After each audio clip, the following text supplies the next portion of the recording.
Sport has the power to build strength and confidence.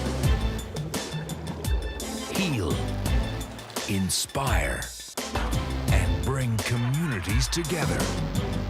This is Level Playing Field. Hello and welcome to Level Playing Field. I'm your host, Greg Westlake. Today we hit a boxing gym in Peterborough, Ontario. But first, we're rolling out a young athlete working toward his gold medal dream as a Paralympic hand cyclist. However, as you will soon discover, being an athlete is just one facet of Anthony Lue's life.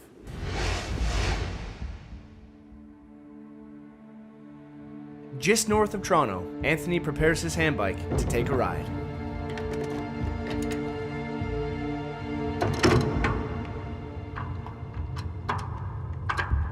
In the words of Olympic athlete Peekaboo Street, to uncover your true potential, you must first find your own limits. Then, you have to have the courage to blow past them. This is the mind of an athlete. Focused, pushing the limit. Perpetually training, consistently reaching for success. How much are you training these days?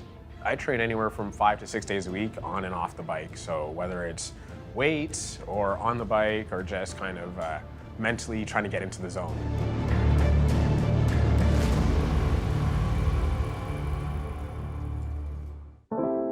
That's the hard work and mindset of an athlete. He's competed against some of the fastest riders in the world, and he has his sights set on the Paralympics. But then there's the other side of Anthony, the one that's friendly and funny. You got no brakes though. Greg, do you need brakes? He's taking time out of his busy training schedule to let me experience his world. To do that, he's lending me a hand cycle. My man Anthony, I'm strapped into this hand cycle. Are you ready to show me how it's done? I'm your man. I'm gonna show you the ropes. Let's go. Let's get it.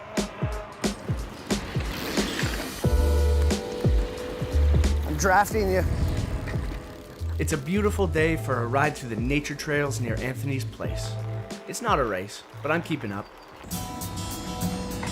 Now, everybody I talk to says you're the happiest guy they know.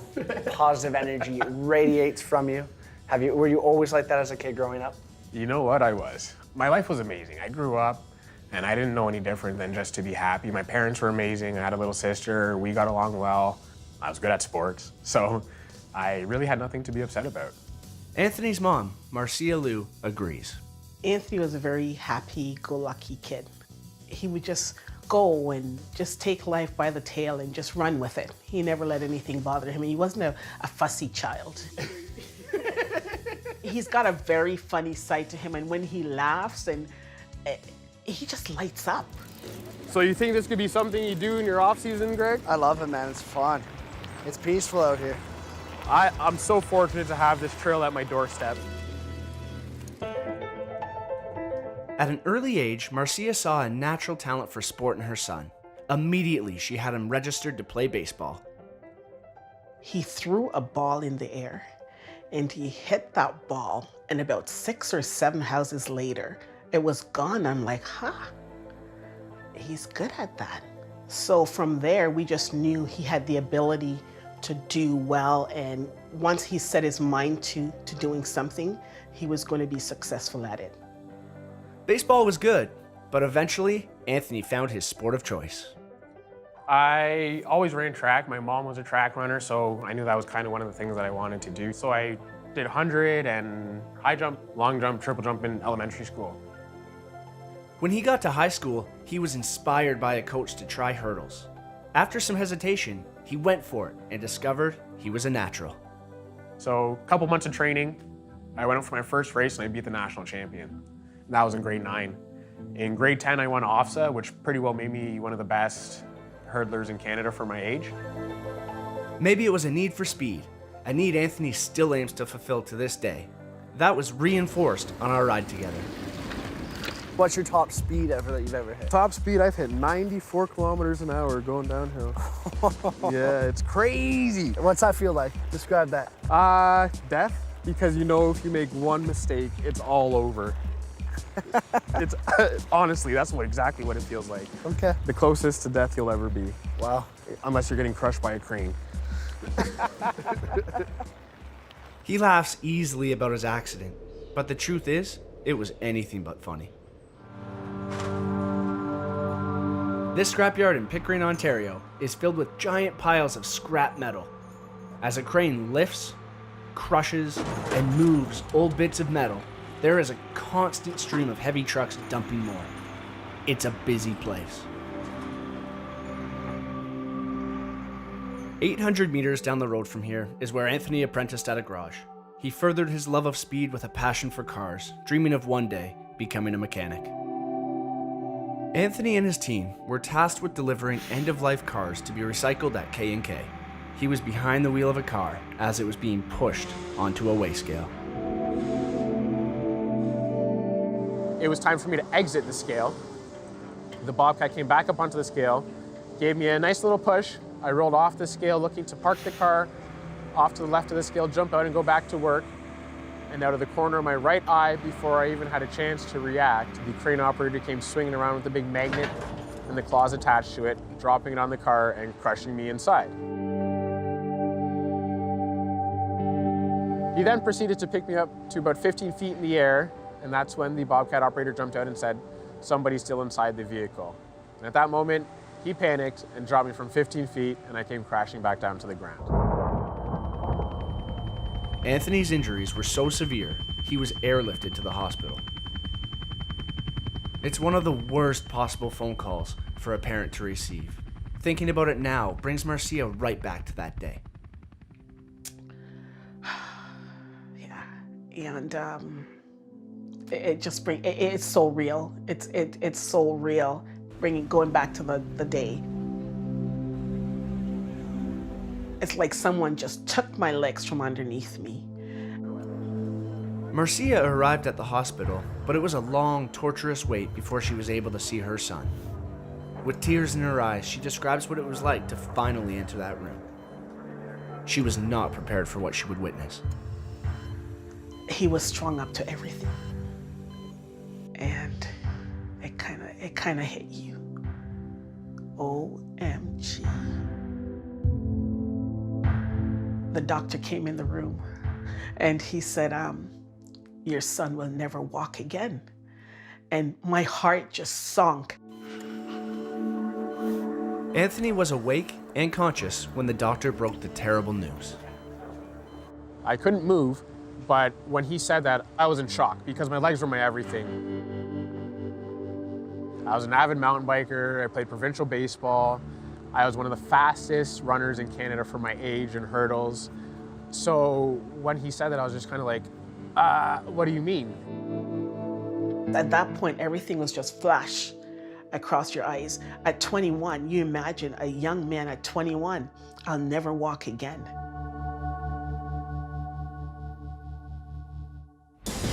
You're watching Level Playing Field. Welcome back to Level Playing Field. Sport Explained, hand cycling. Hand cycling is a classification in the paracycling competition. Hand cyclists ride three-wheeled bikes, with one wheel in front of the rider and two behind. The athlete is most often placed in a recumbent position in the middle of the bike. As the name indicates, the bike is powered by the athlete's hands and arms, rather than their feet and legs, like in traditional cycling. Hand cycles are designed so that hand cranks move together instead of alternating like pedals on a traditional bike. Hand cycles can be a maximum of 250 centimeters long and 75 centimeters wide. The diameter of the wheels can vary from 40.6 centimeters to a maximum of 62.2 centimeters. Hand cycles are designed and adapted to suit the needs of the rider, making each bike unique.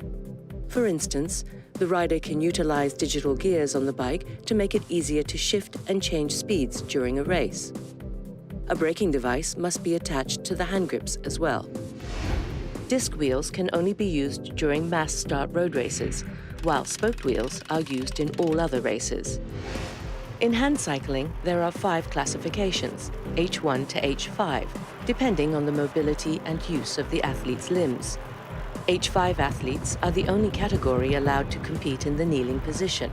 All others must compete in recumbent position. The hand cyclist classification determines the athlete's helmet color, and in some classifications, the colors are subdivided by gender. There are 3 types of outdoor races that hand cyclists compete in: road race, individual time trial, and team relay. Now you're ready to race. I'm Greg Westlake, and that was Sport Explained.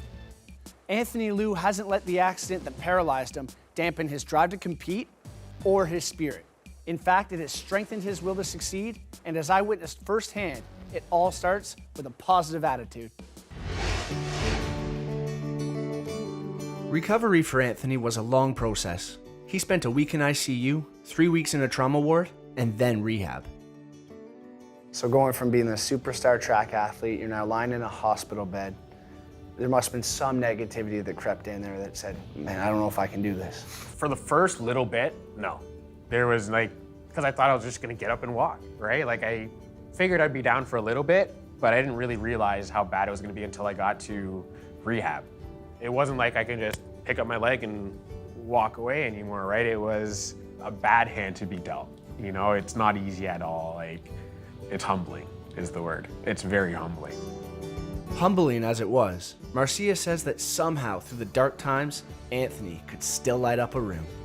Even at that point, he maintained that still smile, that positive attitude. It was weird because people came in expecting the worst, and they came out being encouraged.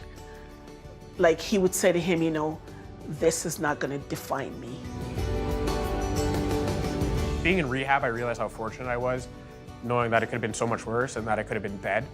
And then the fact that I had such an amazing support system from the moment it happened. My family being there every day allowed me to really appreciate how loved I was.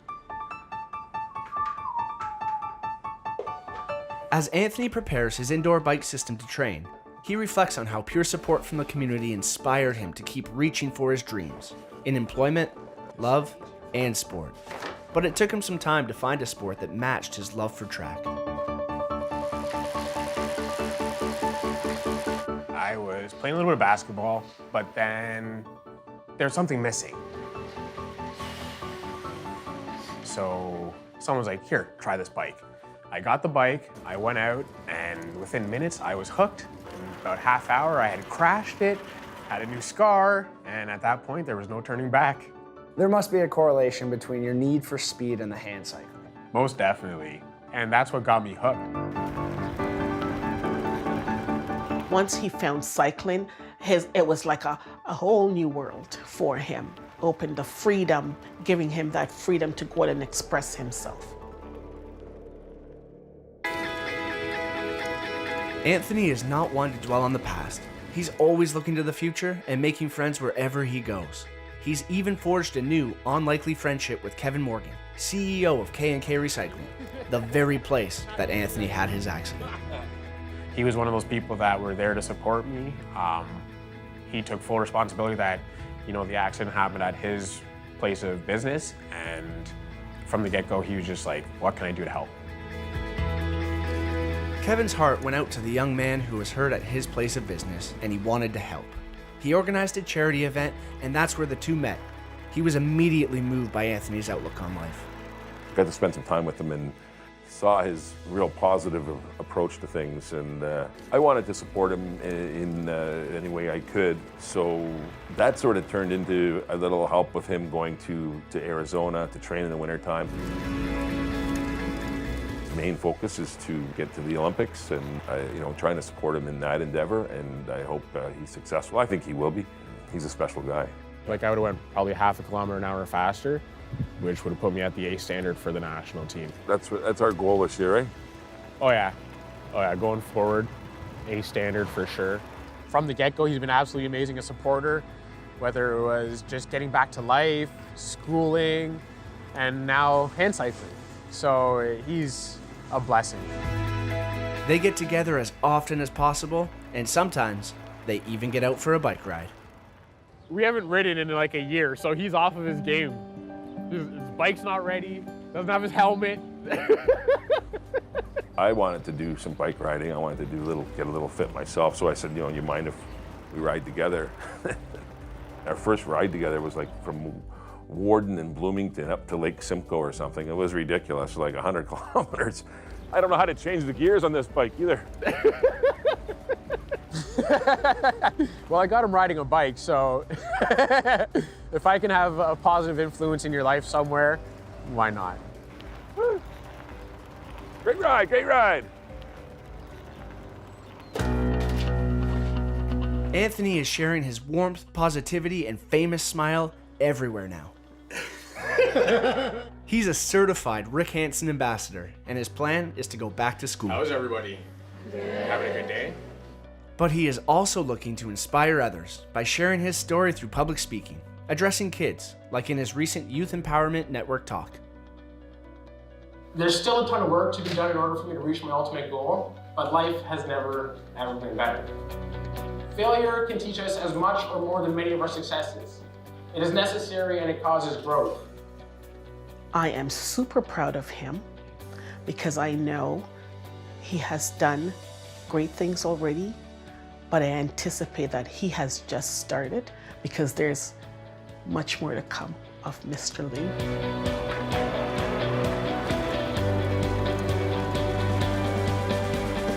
Well, what's the ultimate goal for you? Gold medal, man. Gold medal? I need a gold medal. I have one OFSA gold medal, and now I just need a Paralympic gold medal to complete the collection. I think in many ways he feels this accident has served a purpose for him. And he's taken that path and he's running with it. He's like, this is what was meant for me. And he's not going to question it, and he hasn't, and he's on his way. Hand cycling for me and the push to the Paralympics is a second chance at life, a second chance to do it right. So you feel fortunate to be in this position to be a high-performance athlete again? Super blessed, super blessed. I can't even put it into words. I just wake up and I can't believe that this is my life now. I want you guys to remember that things don't happen to you, they happen for you. And with that, I'm gonna wrap it up. Thank you. Anthony's positive attitude is truly infectious, and he continues to find ways to spread that positivity. He now visits and speaks with people recovering from life-altering accidents to share his experience and offer guidance wherever he can. Anthony's story is a great example of how sport can be used as a tool in the healing process. Debbie Haryett also used sport as a tool, but for her it was to build confidence, whether that's in the boxing ring or her everyday life. After the break, we get her story. Stay with us. More to come on Level Playing Field. Welcome back to Level Playing Field with Greg Westlake. Recently, we visited Peterborough, Ontario to meet a woman who proves that it's never too late to get active and try something new.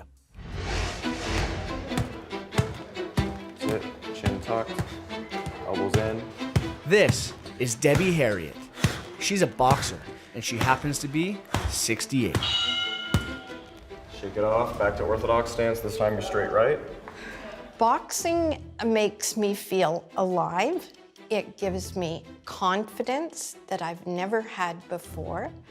It gives me a sense of strength, and it's just an amazing way to get out and exercise. I just enjoy the feeling. This wasn't always the case. The senior was an avid traveler and amateur chef, but when her vision deteriorated due to complications with diabetes, it rocked her hard. When I lost my vision, I was sort of frustrated and lost for a long time. And I started to get back into life, but couldn't get over the frustrations of the little things. So though I was living, I was frustrated every minute. While she may have been knocked down, she was determined to not stay there for long. Debbie's husband Jim understood that she needed an outlet, so he suggested boxing. He could see all my frustration. He said, maybe you need to hit something. For you. Thank you, thank you. She loved the idea of a punching bag to tear into. I was thrilled because I knew it would make a difference. I absolutely knew that it would make her feel much better. I thought, oh, you know, I'm pretty old. I'm not very physically fit. And I've never done anything like this before. I don't think I can even do it. But it sure would feel good to hit something. So Debbie went to a local gym where she met Joe Dawson, who's been coaching her ever since. So we're just gonna jab to start. So once you see my hand move, jab. Very good. I felt really necessary as a coach. Like she wasn't gonna go on YouTube and learn something, you know? And I felt like my one-on-one attention was really important. 1, 2. He had never trained a blind person before, and we just worked very slowly together to see what I could do, what I couldn't do. And Joe saw things in me that I didn't and encouraged me to try them and do them. The thing that I was most surprised by was the fact that I didn't have to actually do that much adaptation. All right, Debbie, so we're gonna start on the side of the bag in orthodox stance. And you're gonna step, every time you step and pivot, you're gonna put the jab out on the bag. But there are some simple changes that Joe integrated into his training with Debbie.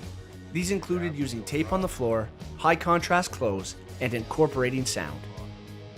He's learned that sound is important to me. It helps me, if I can't see what we're doing, if I can hear what it's supposed to sound like, or where he is, that's very helpful.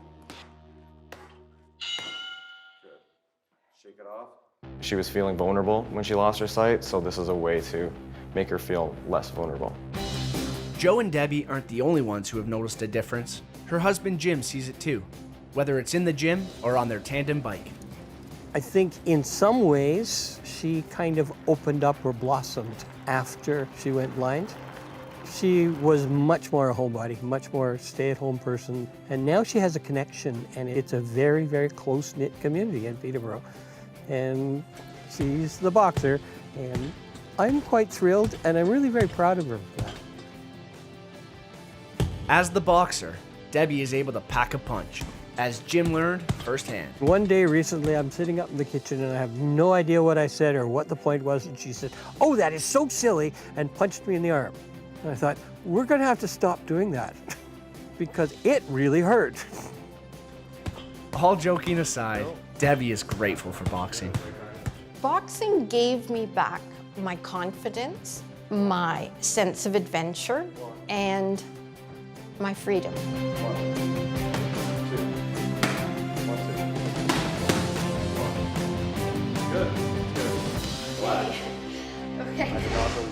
Hearing how much Debbie has taken from her sport is truly inspiring. Makes me want to take up boxing.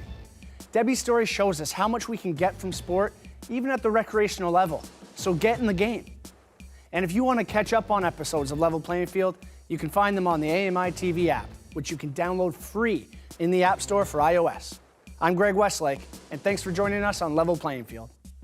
Host Greg Westlake, producer Ted Cooper, field producer Johanna Ryan, segment producers Alex Smythe, Johanna Ryan, videographer Matthew McGurk, additional cameras Brian Roy, Glendon Davis, senior editor Matthew McGurk, editor Mariam Bakhtiar, integrated described video specialist Simone Cupid, audio producer, composer, and engineer Mike Monson, graphics Andrew Antonello, Mike Smith, senior producer Michelle Dudas, president and CEO David Arrington.